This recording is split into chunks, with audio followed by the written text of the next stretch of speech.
जी अस्सलाम वालेकुम एवरीवन। अभी हम लोग डिस्कस करने लगे हैं डिस्टेंस वेक्टर राउटिंग एल्गोरिथम। और जो डिस्टेंस वेक्टर राउटिंग एल्गोरिथम है that uses a decentralised approach for the routing algorithm and its computations.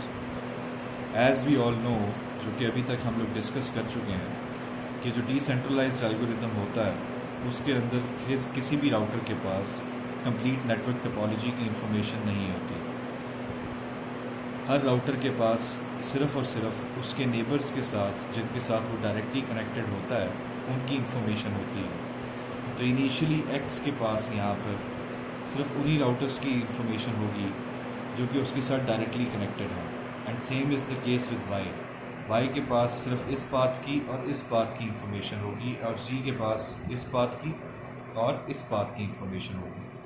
ठीक है, तो यहाँ पे ये इंफॉर्मेशन इनिशियली इनके पास मौजूद होती है, और ये इंफॉर्मेशन हर रूटर अपने नेबर के साथ शेयर करता है। और जो नेबर हैं वो नई इंफॉर्मेशन को रिसीव करने के बाद कुछ स्पेसिफिक कंप्यूटेशंस करते हैं, और उसकी बेसिस के ऊपर अपनी जो पाथ्स हैं उनको ऑप्टिमाइज़ करते हैं। यानी कि अगर कोई पाथ उन्हें कोई नई मिलती है जो कि लीस्ट कॉस्ट वाली है, तो उसको अपडेट कर दिया जाता है। हर रूटर के ऊपर उसका एक तो अपना एक वेक्टर मेंटेन किया जाता है। तो अगर मैं एक्स की बात करूं, तो एक्स के ऊपर इनिशियली जो राउटर ने एक्स राउटर ने जो पाथ मेंटेन करना है अपना, उसके लिए उसे एक वेक्टर की ज़रूरत होगी, और उसे हम कहते हैं कि this is basically a distance vector for router x. तो राउटर एक्स के पास बेसिकली अगर मैं इंफॉर्मेशन देखूं तो कुछ ये होगी कि x से लेके x तक जाने की कॉस्ट उसके पास 0 है, x से y तक जाने की कॉस्ट उसके पास 2 है, और x से z तक जाने की कॉस्ट उसके पास 7 है। तो ये जो वेक्टर है, जिसको अगर मैं रफ में देखूं तो मेरे पास 0 to 7 ये वेक्टर बनता है। तो ये वेक्टर बेसिकली इसने अपने पास मेंटेन किया होता है इनिशियली, और इसी तरह से y के पास y का अपना जो वेक्टर होगा वो मेंटेन किया जाएगा। तो y के पास जो इंफॉर्मेशन होगी दैट विल बी कि y टू x अगर आप जाना चाहते हैं तो y टू x मेरे पास यहाँ पे इस डायग्राम के मुताबिक 2 है, y टू z मेरे पास 1 है, और y टू y की कॉस्ट 0 है। तो this is the vector that is being maintain at the router y। Similarly z ने भी एक अपना वेक्टर जो है वो मेंटेन किया है। ठीक है, तो z के ऊपर मेरे पास जो कॉस्ट होगी वो मैं यहाँ पे आपको लिख के दिखा देता हूँ।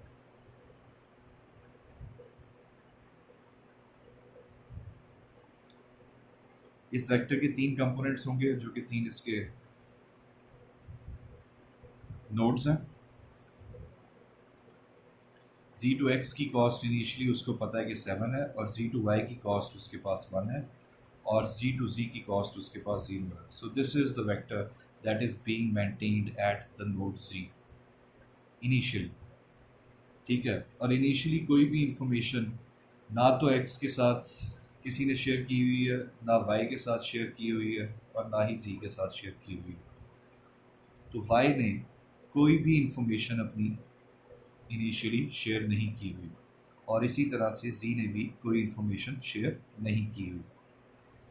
ठीक है, और इसी तरह से अगर मैं y के ऊपर देखूं तो y के ऊपर भी x से अभी तक कोई इंफॉर्मेशन नहीं आई, और z के पास से भी कोई इंफॉर्मेशन इसके पास नहीं पहुंची, क्योंकि इनिशियली तो इसको सिर्फ अपनी इंफॉर्मेशन पता है कि इसके पास जो डायरेक्टली कनेक्टेड नेबर्स हैं उनके साथ उसकी कॉस्ट क्या है। हर रूटर को सिर्फ यही इंफॉर्मेशन मौजूद है। तो एक्स और वाई से यहाँ पे भी जी के पास भी अभी तक कोई डेटा नहीं पहुँचा। तो ये मेरे पास इनिशियलाइज करते हुए ये हर रूटर के ऊपर कुछ इस तरह के टेबल्स मेंटेन होंगे।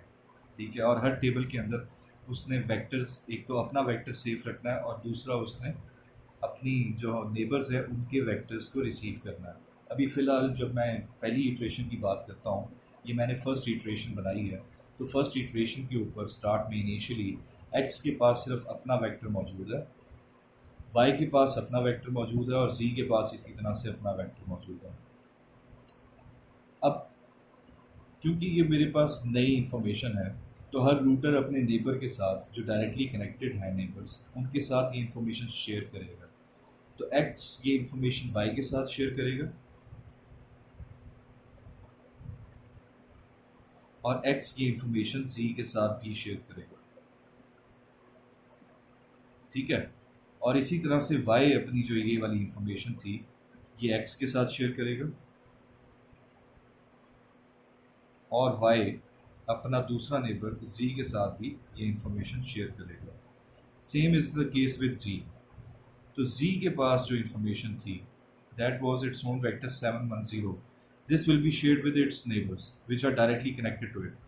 तो z के साथ y और x दोनों ही डायरेक्टली कनेक्टेड हैं, तो y के पास भी ये इंफॉर्मेशन इसके पास शेयर की जा रही है और x के ऊपर पास भी ये इंफॉर्मेशन शेयर की जा रही है। सबसे पहले देखते हैं कि अगली इटरेशन के ऊपर क्या होता है। This was by the way iteration और इटरेशन नंबर 0। अगली इटरेशन के ऊपर x ने रिसीव किए y और z से नए वेक्टर्स, तो उसके पास y का ये वाला वेक्टर दैट वाज 201 ये पहुंचा, z से उसके पास पहुंचा जो z का वेक्टर था दैट वाज 710 और x के पास अभी फ़िलहाल जो उसका अपना वेक्टर है that is 027। Now the thing is कि based on the information that it has received, ये जो इंफॉर्मेशन इसने रिसीव की है इसकी बेसिस के ऊपर x ने देखना है कि वो अपना वेक्टर जो है उसको ऑप्टिमाइज कैसे कर सकता है। अपने वेक्टर की जो इंफॉर्मेशन है जिसके अंदर कॉस्ट नज़र आ रही हैं उनको ऑप्टिमाइज कैसे किया जा सकता है और उनको ऑप्टिमाइज करने के लिए बेसिकली वो y और z की तरफ से जो डेटा उसने रिसीव किया है उसके ऊपर वो रिलाई करेगा। यहाँ पे y ने इसको बताया कि y x तक 2 की कॉस्ट से जा सकता है, ठीक है। तो x टू x की कॉस्ट तो ऑलरेडी 0 है मेरे पास, तो 0 से बेहतर तो कोई कॉस्ट नहीं हो सकती, तो it will be remain same 0। अब x टू y जाने का मेरे पास दो रास्ते हैं। एक तो मैं x टू y डायरेक्टली जा रहा हूँ जिसकी कॉस्ट मेरे पास मुझे अभी पता है कि 2 है, और दूसरा मेरे पास जो रास्ता निकलता है वो ये है कि मैं x से z के पास चला जाता हूँ, x से z के पास चला जाऊँ और z जो है वो मुझे आगे लेके चला जाए y के पास। तो x से z तक जाने की जो कॉस्ट है मेरे पास वो मैंने डिटर्मिन की हुई है कि वो मेरे पास 7 है, ठीक है। और z मुझे ये बता रहा है कि z उसको y तक 1 की कॉस्ट के साथ लेके जा सकता है। तो कॉस्ट ऑफ जो आपने फाइंड आउट की थी d of z plus cost of c to x, इसको दूसरी तरह से इस तरह से लिखा जा सकता है कि आपने जो लीस्ट कॉस्ट फाइंड आउट की हुई थी, जो एडवर्टाइज किया था, एडवर्टाइज आपने ये किया था कि z से y की तरफ जाने की जो मेरी कॉस्ट है वो 1 है, जो कि यहाँ पर है, ठीक है। आप उसमें ऐड कर रहे हैं कॉस्ट x से z की तरफ जाने की, ठीक है, विच इज़ बेसिकली 7। तो 7 में मैं 1 ऐड करता हूँ तो मेरे पास जो नई कॉस्ट निकलती है दैट इज़ 8। तो 8 और 2 विच वन इज़ बेटर, इन दोनों में से मैंने मिनिमम लेना है। तो डेफिनेटली मेरे पास जो पुराना जो इंफॉर्मेशन है दैट इज़ मोर बेनिफिशियल, क्योंकि that is the least cost path. तो मैं y को भी अपडेट नहीं करूँगा। अब ज़रा z के बारे में देखें कि z के बारे में हम लोग कैसे अपडेट कर सकते हैं। यहाँ z के पास जाने के x के पास दो तरीके हैं। एक तो उसको ऑलरेडी पता है कि मैं 7 की कॉस्ट के साथ अगर मैं जाऊं तो मैं जी के पास पहुंच जाता हूं। दूसरा एक्स को ये पता है कि अगर मैं 2 की कॉस्ट के साथ वाई तक पहुंच जाऊं तो वाई मुझे जी तक 1 की कॉस्ट के साथ ले जाएगा। In other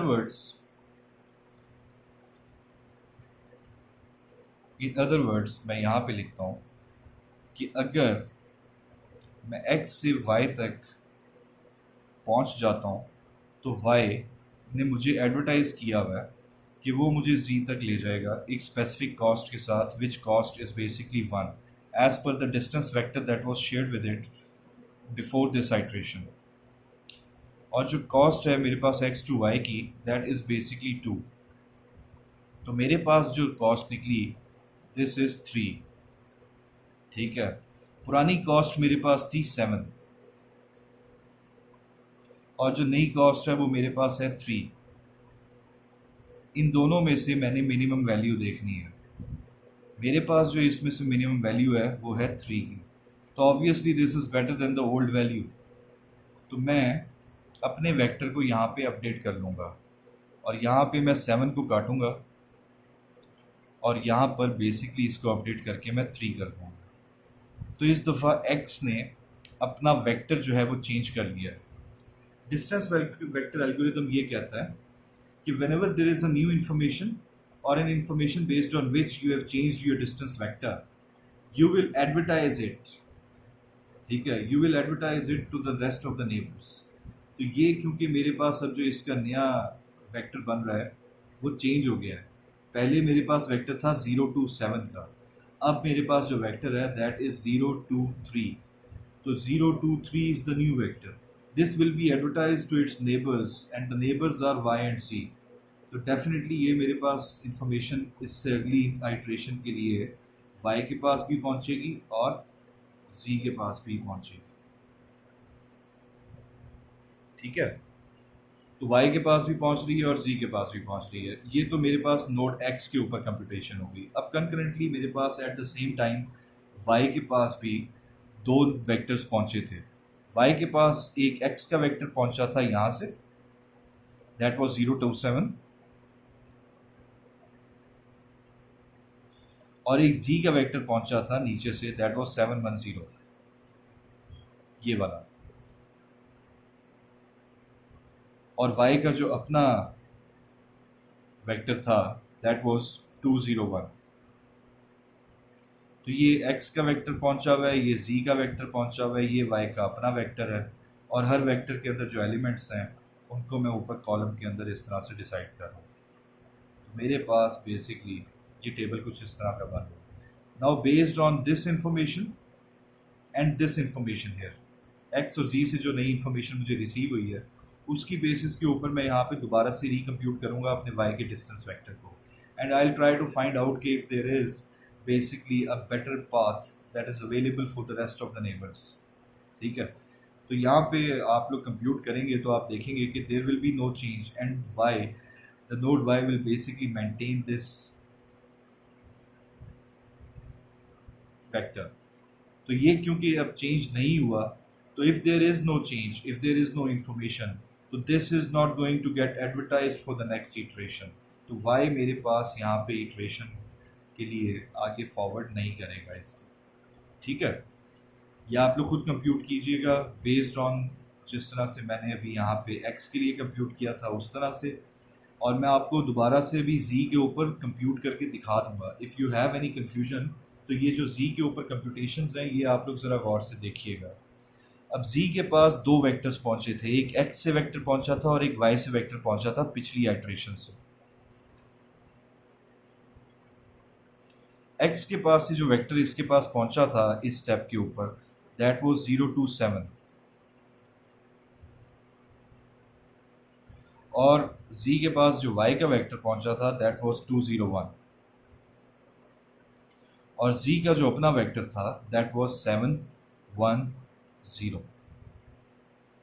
now based on this information, जो कि इंफॉर्मेशन इसको रिसीव हुई है, इस इंफॉर्मेशन के ऊपर रूटर z ने नोड z ने अपने डिस्टेंस वेक्टर को रिकम्प्यूट करना है और इसको बेहतर करने की कोशिश करनी है।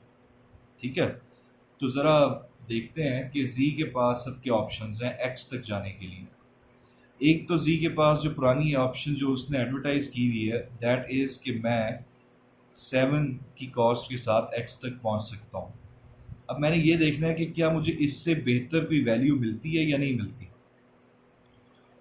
तो इससे बेहतर वैल्यू क्या मिल सकती है? इससे बेहतर वैल्यू ये मिल सकती है कि मैं अगर z से y की तरफ चला जाता हूं और मुझे कोई वैल्यू y ने एडवर्टाइज की हो कि वो मुझे x तक इस वैल्यू के साथ लेके जा सकता है, तो मैं उस वैल्यू को देखूंगा। यहाँ पे cost of z to y मेरे टेबल के अंदर z टू y की कॉस्ट जो है वो 1 है, तो मैं यहाँ पे लिख देता हूँ cost of z to y is basically 1। अब क्या y ने इसको कुछ एडवर्टाइज किया था x के लिए? y ने इसको एडवर्टाइज किया था x के लिए कि वो y जो है रूटर वो x तक 2 की कॉस्ट के साथ जा सकता है, तो I am going to add that cost और मैंने मिनिमम फाइंड आउट कर देना इन दोनों वैल्यूज़ का, जो कि ऑब्वियसली अभी तक आपको एविडेंट हो गया होगा कि this is basically the minimum value is 3। तो मैं यहाँ पे 3 इज़ अ बेटर वैल्यू, तो I am going to update my distance vector at z with 3। ठीक है, आप बाकी दोनों वैल्यूज़ के लिए y के लिए और z के लिए भी अगर इसको कंप्यूट कर लें तो आप लोग देखेंगे कि अभी आपके पास ना तो y की वैल्यू ये 1 चेंज होगी, ना ही ये 0 चेंज होगा। तो आपके पास z का जो नया डिस्टेंस वेक्टर आया है that is 310। As there is a change, there is a new information, so this information will be propagated towards the neighbors now। तो z के नेबर्स कौन कौन से हैं मेरी डायग्राम के मुताबिक? x भी है और y भी है, तो ये जो z की इंफॉर्मेशन है ये x तक भी पहुंचेगी और z की ये इंफॉर्मेशन y तक भी पहुंचेगी। ठीक है, तो मेरे पास यहाँ पे ये इटरेशन 0 से मैंने स्टार्ट किया था, मेरे पास जो अगला स्टेप आया था उसको मैं कहता हूँ दिस इज़ इटरेशन 1, और उसके ऊपर मेरे पास x के ऊपर y के ऊपर और z के ऊपर क्या हो रहा है वो देखा, और उसके बाद मैं यहाँ पे इससे अगले स्टेप को कहता हूँ this is going to be iteration number 2। तो इटरेशन नंबर 2 पे क्या होगा? इटरेशन नंबर 2 पे x अब एक नया वेक्टर रिसीव कर रहा है, सिर्फ एक ही वेक्टर रिसीव कर रहा है x, और वो वेक्टर जो रिसीव कर रहा है वो बेसिकली z से रिसीव कर रहा है, दैट इज़ 310। तो x के पास जो y का पुराना वेक्टर पड़ा हुआ है दैट इज़ हियर 201, और z से जो उसने रिसीव किया दैट इज़ 310। x के ऊपर उसने देखा कि x का जो फिलहाल जो वेक्टर जो उसके पास है that is 023। Now based on the new information, and the new information here is the distance vector from the node z, तो अगर नोड z से उसे एक नई इन्फॉर्मेशन मिल रही है तो इस इंफॉर्मेशन की बेसिस के ऊपर अब उसने रिकम्प्यूट करना है x ने यहाँ पर अपना डिस्टेंस वेक्टर। तो यहाँ पे ये जो डिस्टेंस वेक्टर है इसको दोबारा से वो कंप्यूट करेगा and eventually it will see that there is no change. क्योंकि मेरे पास यहाँ पे कोई चेंज नहीं है तो obviously there will be no further advertisement from here. x is not going to advertise to its neighbours क्योंकि यहाँ पे चेंज ही कोई नहीं है। अब y की बात करते हैं तो y is receiving 2 new vectors. One new vector is from node x and the second new vector is from node z। तो यहाँ पे क्या होगा y के पास कि x, y और z मैं इस तरह से लिखता हूँ यहाँ पे इसको बनाने के लिए।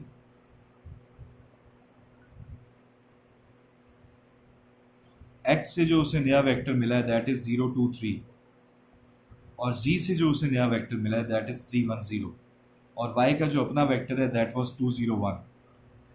Now based on this new information जो कि उसे x से और z से मिली है, इस इंफॉर्मेशन की बेसिस के ऊपर y is going to recompute and try to optimise its own distance vector.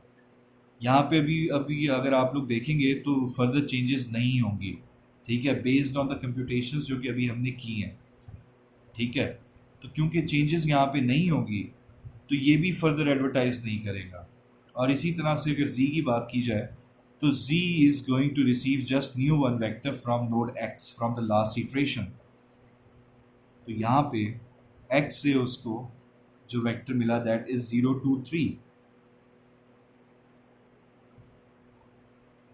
y से जो वेक्टर उसके पास ऑलरेडी था, क्योंकि y ने कोई एडवर्टाइज तो किया नहीं, तो y का जो वेक्टर है वो उसके पास ऑलरेडी जो है वो 201 का मौजूद है, और z का जो अपना वेक्टर है दैट इज 310 नाउ. अब based on this new information जो कि x से उसने रिसीव की है, z is going to recompute its own distance vector and try to optimise it based on the information it has received from its neighbour. तो यहाँ पे भी फ़िलहाल कोई चेंज नहीं होगी. जब मेरे पास किसी भी नोड पे कोई चेंज नहीं हो रही, तो ये डेफिनेटली ना तो नोड x एडवर्टाइज कर रहा है, ना ही नोड y एडवर्टाइज कर रहा है, और ना ही नोड z एडवर्टाइज कर रहा है. तो जब ये तीनों एडवर्टाइज नहीं करेंगे तो आई विल से कि the routing protocol has been कन्वर्ज्ड.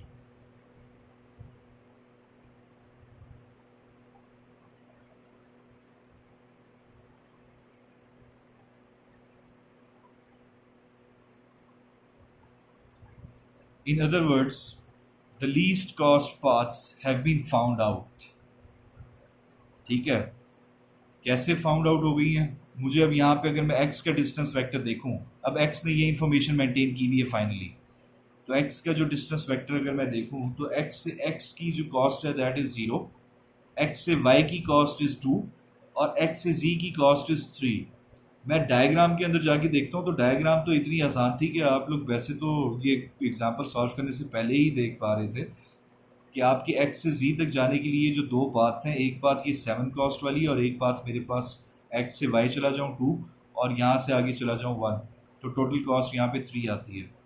तो x से z की कॉस्ट अब मेरे पास 3 ही है. बेहतरीन, this is the best path. ठीक है, अब इसी तरह से y की बात की जाए तो y के पास जो वेक्टर है इस टाइम पे, इसका जो फाइनल वेक्टर मेंटेन किया गया है दैट इज़ 201, यानी कि y टू x की कॉस्ट 2 है, y टू y की कॉस्ट 0 है और y टू z की कॉस्ट 1 है. तो देख लें अपनी डायग्राम के अंदर y टू x की cost is 2, y to y की cost is 0 and y to 0 की कॉस्ट इज़ 1. ठीक है, और इसी तरह से z की अगर बात की जाए तो z के पास जो इस वक्त वेक्टर फाइनल मेंटेन हुआ है दैट इज़ 310. तो y टू x की z टू x की कॉस्ट 3 है, z टू y की कॉस्ट 1 है और z टू z की कॉस्ट 0 है. तो 310 का डिस्टेंस वेक्टर इसने मेंटेन किया हुआ है. So the best paths, the optimum paths, the least cost paths have been found out. ठीक है, तो डिस्टेंस वेक्टर कुछ इस तरह से चलता है हमारे पास. हमें इटरेटिवली देखना पड़ता है और every time we compute for all the routers that are present in the network topology. क्योंकि यहाँ पे होता ये है कि आपके जो मैसेजेस हैं वो आपस में इन्होंने शेयर करने होते हैं. इनिशियली आपके पास जब आप लोग ये काम कर रहे होते हैं तो इनिशियली आपके पास जो इन्फॉर्मेशन होती है वो सिर्फ आपकी डायरेक्टली कनेक्टेड नेबर्स की होती है और उसके अलावा कोई और इन्फॉर्मेशन नहीं होती. तो ये जो इन्फॉर्मेशन रूटर के पास होती है वो अपने नेबर्स के साथ फर्दर शेयर करता है एडवर्टाइजमेंट्स के थ्रू, और अपने अपने वेक्टर्स एक दूसरे को ये लोग बताते हैं. नए वेक्टर्स जब उनके पास पहुंचते हैं तो उनकी बेसिस के ऊपर कंप्यूटेशन की जाती है हर रूटर के ऊपर, और हर रूटर अपना डिस्टेंस वेक्टर जो होता है उसको ऑप्टिमाइज करता है. अगर तो वो ऑप्टिमाइज हो जाता है, अगर तो कोई चेंज है तो उस चेंज को फर्दर एडवर्टाइज किया जाता है. और ये एडवर्टाइजमेंट्स तब तक चलती रहेंगी जब तक कि आपके जो वेक्टर्स हैं उनमें चेंजेस आती रहेंगी. अगर जब भी कोई चेंज आ रही है, कॉस्ट की कभी भी कोई चेंज आ रही है, ठीक है, तो फिर आपने एडवर्टाइज करना है अपने नेबर्स को. This is basically the principle of the distance vector routing algorithm. अब यहाँ पे इसी तरह से हुआ कि हमारी पहली इटरेशन के अंदर आपके पास जो इनिशियली जो इन्फॉर्मेशन थी वो उनके अपने वेक्टर्स थे. क्योंकि ये एक नई इन्फॉर्मेशन थी तो इस नई इन्फॉर्मेशन को उन्होंने प्रोपोगेट किया टूवर्ड्स देयर नेबर्स.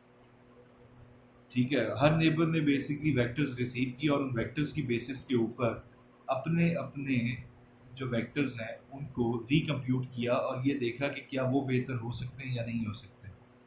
यहाँ पे सेकंड जो इटरेशन थी, इटरेशन नंबर 1, उसके ऊपर x का भी आपका जो वेक्टर था वो चेंज हुआ और z का वेक्टर भी चेंज हुआ, जबकि y का वेक्टर चेंज नहीं हुआ. तो जिसका वेक्टर चेंज नहीं हुआ था उसने एडवर्टाइज नहीं किया, और जिनके वेक्टर्स अपडेट हुए थे उन्होंने अपने अपने नेबर्स को यहाँ पे एडवर्टाइजमेंट की, और उन एडवर्टाइजमेंट की बेसिस के ऊपर नेक्स्ट इटरेशन के ऊपर आपने दोबारा से इनकी कंप्यूटेशंस की, और इन कंप्यूटेशंस के बाद आपने ये फैसला किया कि as there is no change there won't be any further advertisement, ठीक है। और ये इंफॉर्मेशन आपने फाइनली अपने अपने पास स्टोर कर ली। Now by the time the routing protocol has been converged, by the time the routing protocol has been converged, it has its own information, it has its own vector, and the vector that it has received from the neighbors. तो जो neighbors ने जो vectors दिए थे वो भी इसके पास अब मौजूद हैं, ठीक है। जब नेटवर्क प्रोटोकॉल कन्वर्ज हो जाता है उसके बाद मेरा डेटा उस नेटवर्क के अंदर ट्रेवर्स कर सकता है, क्योंकि अब मुझे पाथ्स पता होती हैं, बेस्ट ऑप्टिमम पाथ्स, जो कि मेरा ढूंढने का मकसद है राउटिंग प्रोटोकॉल्स का, पाथ सिलेक्शन का जो मकसद है वो मेरा पूरा हो गया है, ठीक है। इसके बाद अभी हम लोग डिस्कस करेंगे कि जो डिस्टेंस वेक्टर राउटिंग एल्गोरिथम होता है उसके अंदर प्रॉब्लम क्या आती है, ठीक है। That is the problem of count to infinity, and I will suggest कि to understand the problem of count to infinity आप लोग सप्लीमेंट्री वीडियो ज़रूर देखें, ठीक है। मैं आपसे काउंट टू इन्फिनिटी के हवाले से क्वेश्चंस पूछूंगा, एंड आई विल एक्सपेक्ट कि आप लोग जो हैं वो उसके आंसर प्रॉपर्ली दे सकेंगे। चलें, thank you, have a nice day.